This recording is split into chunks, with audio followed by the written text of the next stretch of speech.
Olá, que a graça do Senhor Jesus esteja com você. Estamos prontos para continuar aqui nosso estudo das 2.300 manhãs de Daniel 8,14. Eu agradeço a sua companhia e a sua interação conosco. Continue assim, compartilhando, deixando seu gostei, fazendo seus comentários.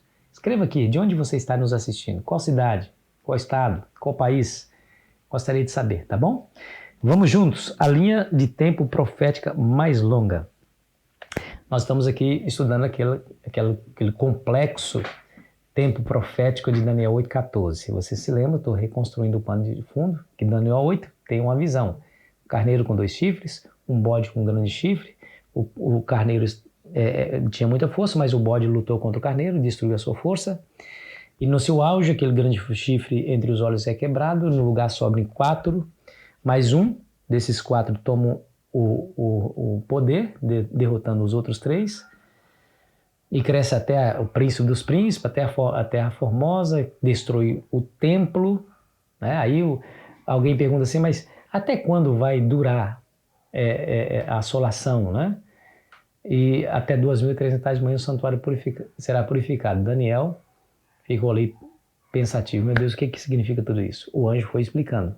O bode, quer dizer, o carneiro com 2 chifres são os reis da Média Pérsia, o bode é o rei da Grécia que derrota a Média Pérsia, o grande chifre entre os seus olhos é o primeiro rei, o telele quebrado que surge em 4 no lugar, será a divisão do reino em 4 partes, são os 4 generais de Alexandre o Grande.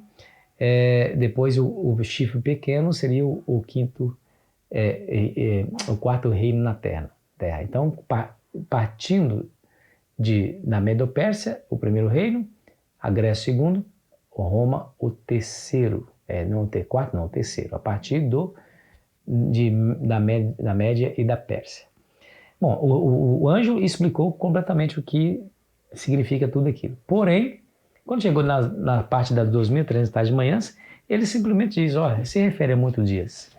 Ela é verdadeira, só isso que ele disse. E Daniel entrou em parafuso, porque ele entendeu que se o santuário seria purificado depois de 2.300 dias, que certamente ele aplicou o período profético dia-ano, então ele ficou muito triste, porque já estava se cumprindo 70 anos do cativeiro babilônico. Deus havia dito através de Jeremias que o povo haveria de ficar no cativeiro 70 anos, já estava se cumprindo.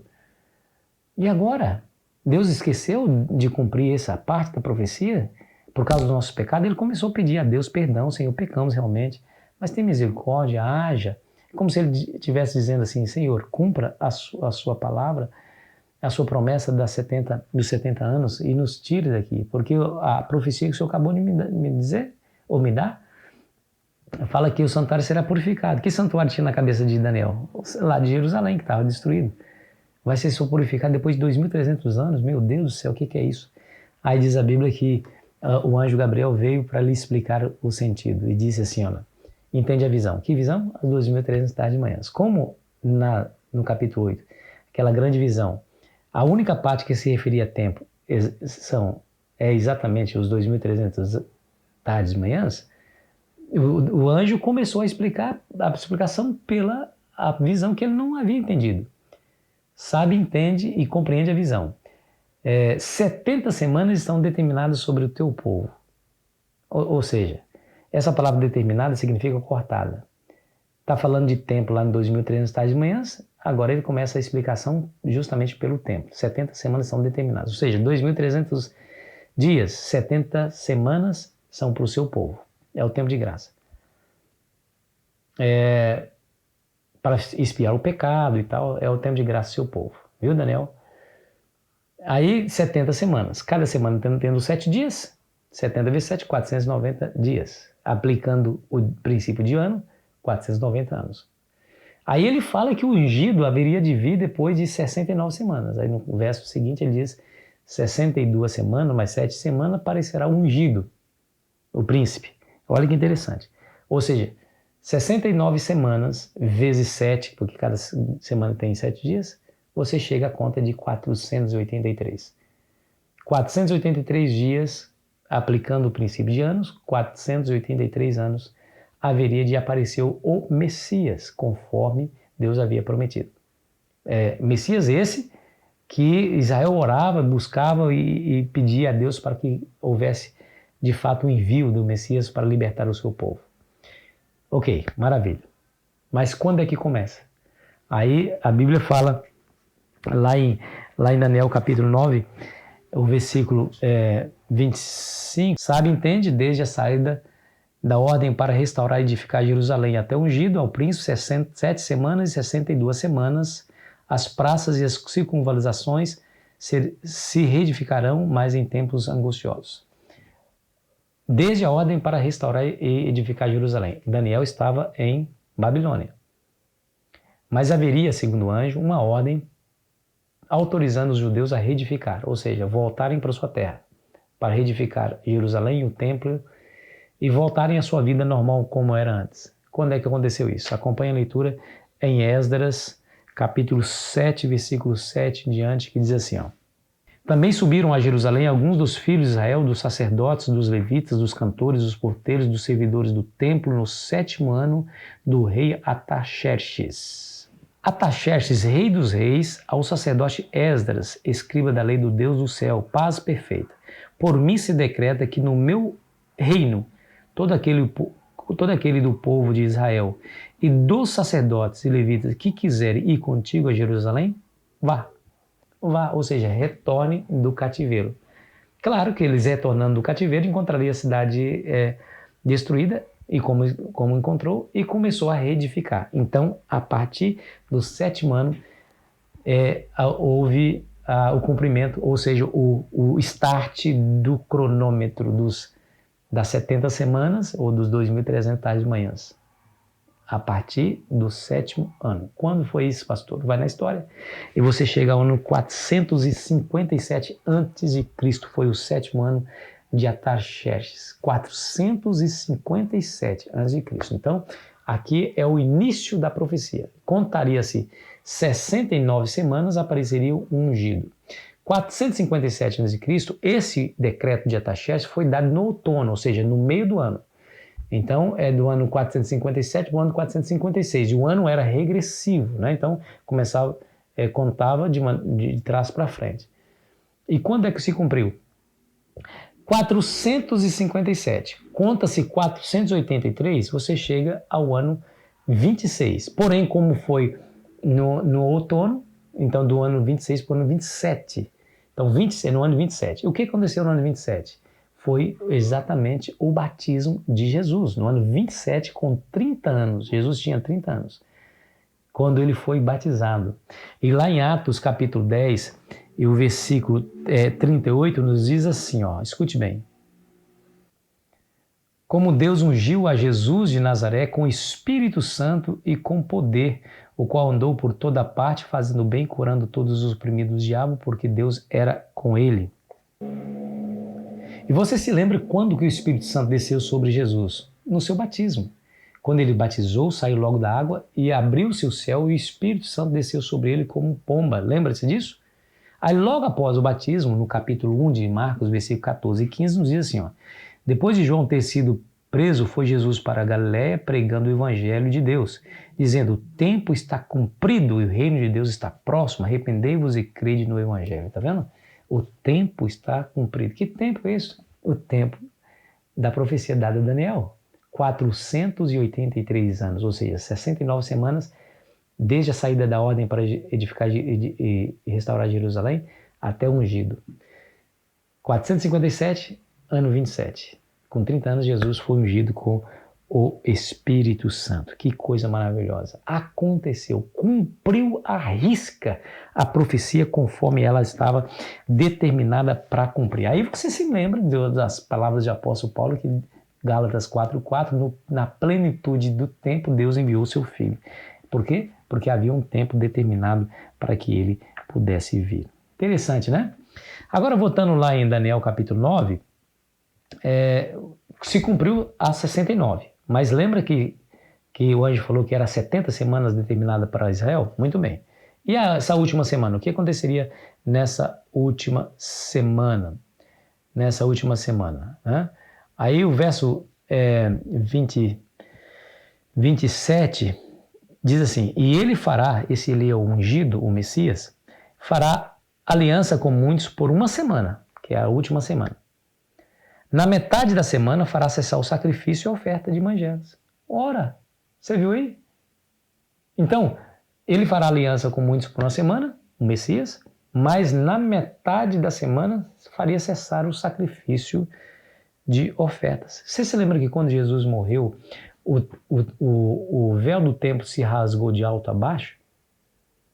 Ou seja, o tipo encontrou o antítipo. Em outras palavras, a sombra encontrou a realidade. Aquilo que apontava para Cristo agora encontrou plena realização. Aquele cordeirinho que era morto lá no santuário representava o Cordeiro de Deus que tira o pecado do mundo, que é Jesus. Mas uma vez Jesus morreu, não precisa mais matar o cordeirinho. O sistema sacrificial chegou ao seu fim. Agora, como que eu sei que isso aqui é a morte? É a morte do Messias, né? Aqui diz assim, ó, na metade da semana fará cessar o sacrifício e ofertas de manjares, sobre as asas da abominação virá assolador, até que a destruição que está determinada se derrama sobre ele. Deixa eu ver aqui para você onde é que está escrito a questão do ser morto o Messias. Quer ver? Ó? Verso 26. Depois das 62 semanas será morto ungido e não estará. Tá vendo? Verso 26. Verso 27 fala que será na metade da semana que fará cessar o sacrifício. Então, quando que Jesus morreu? É impressionante a precisão da profecia. Jesus foi batizado no ano 27, 3 anos e meio depois, no ano 31, ele foi morto. Por que 3 anos e meio? Dá 30 e meio, não 31. É porque foi no outono, lembra? Então, meio ano depois do outono dá 31. Vai chegar no ano seguinte, né? Chega o ano seguinte. Então, 30 anos e meio. Quer dizer, no ano 30 e meio se cumpre os 3 anos, mas como foi no outono, aí se conta-se meio ano para frente, chega no ano 31. Então, no ano 31, 3 anos e meio, precisamente 3 anos e meio, depois do batismo de Cristo, Jesus morre dando fim ao sistema sacrificial. Mas, pastor, e os 3 anos e meio restantes para completar aquela última semana das 70? O que aconteceu? No final de 3 anos e meio, depois de 3 anos e meio que Jesus morreu, o Sinédrio sela sua rejeição ao Messias quando Estevão testemunha sobre Jesus, quando ele está diante do Sinédrio, olha para o céu se abre e ele vê Jesus à direita de Deus o Pai. Aí naquele momento os sacerdotes que estavam julgando Estevão autoriza o seu apedrejamento e ele morre a pedradas. Nesse tempo sela-se a rejeição do povo de Israel ao Messias e assim também deixa de ser o povo de Deus como instituição e agora todos aqueles que aceitam a Jesus e todas as nações passam a ser o que Israel foi, o povo peculiar, propriedade exclusiva de Deus, sacerdócio real.